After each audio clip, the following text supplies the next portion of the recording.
It was the late 2000s and the South African economy were caught between optimism and uncertainty. To many, the stock market seemed like the perfect escape, a way to escape your financial strain and secure a better future. Into this realm stepped Nsika Yomuzi Goodman Goko, a man with confidence, charisma, and the perfect sales pitch. Through his company Ingete Holdings, Goko promised investors 30% monthly returns month after month for 6 months in a row. He assured them the capital was safe, guaranteed, and he was going to skillfully grow this on the stock market. To families saving for children's education, pensioners trying to stretch their retirement funds, and workers desperate for financial freedom, it sounded like salvation. But behind the promises lay a deception that's as old as finance itself, the classic Ponzi scheme. From 2009 to 2010, Goko collected more than 70 million rand from over 4,000 people. For a while, some early investors received payouts, not from real profits, but from the cash of new victims, a hallmark of Ponzi schemes. That proof of returns lured even more people into the trap. The rest of the money funded Goko's lavish lifestyle, luxury cars, expensive watches, and designer clothes.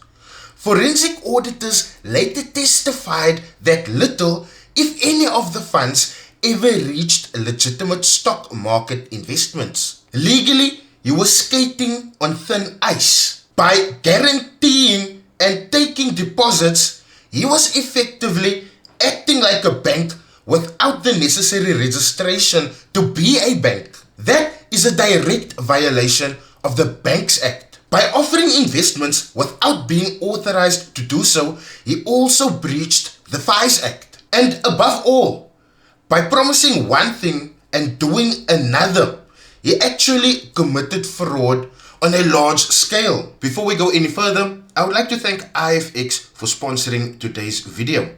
IFX Brokers offers a wide variety of trading account types designed to meet the needs of all types of traders.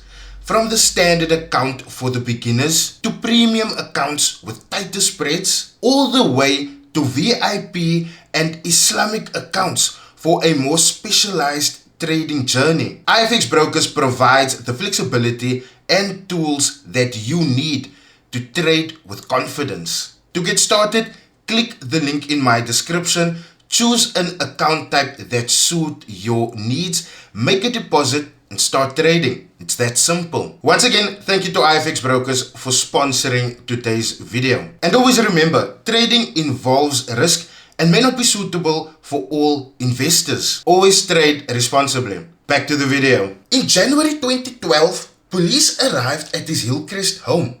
Goodman Goko was arrested and charged with thousands of counts of fraud plus contraventions of banking and financial laws.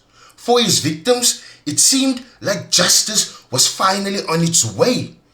But justice would move really slowly. From 2012 onward, this case crawled through the legal system. There were delays, lawyer changes, medical claims, and even adjournments. Victims waited helplessly as their savings remained gone, their hopes of restitution dwindling each year.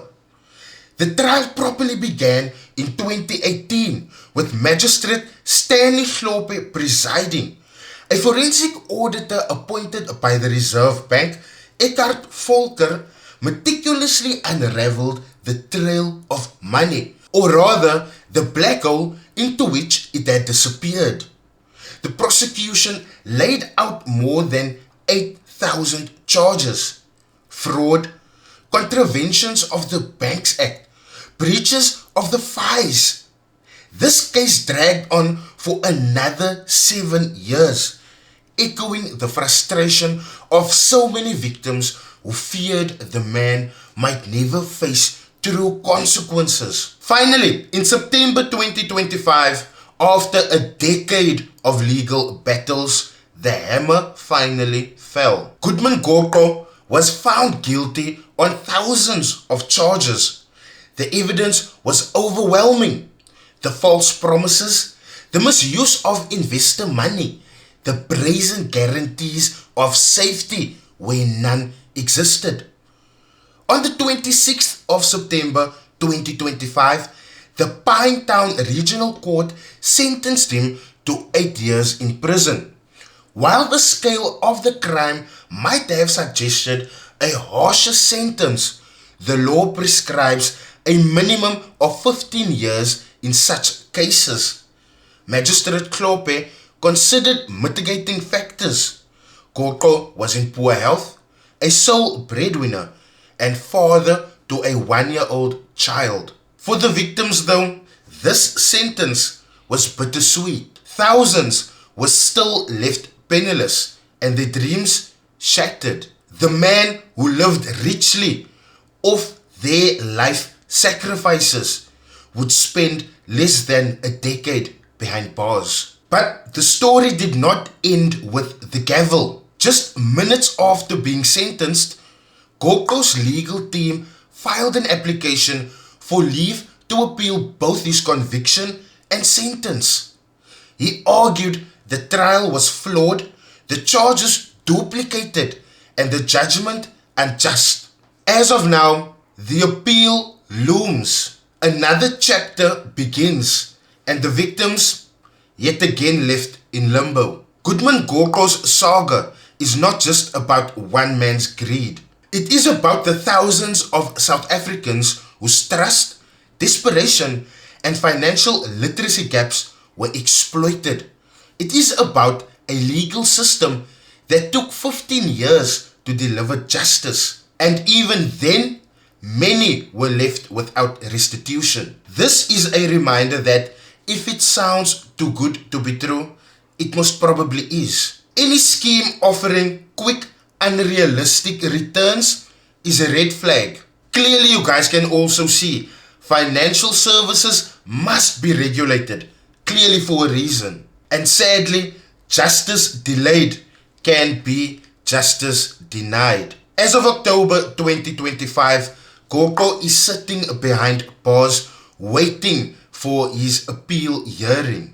Whether his conviction stands or not, the damage had already been done. Thousands of this man's victims will never see their money again. This story of the 76 million rand scam is both a warning and a call to action. A warning to investors about the dangers of unchecked promises, and a call for regulators and the courts to move faster to protect the public against predators like this. Before investing your money into any scheme, make sure the scheme is regulated.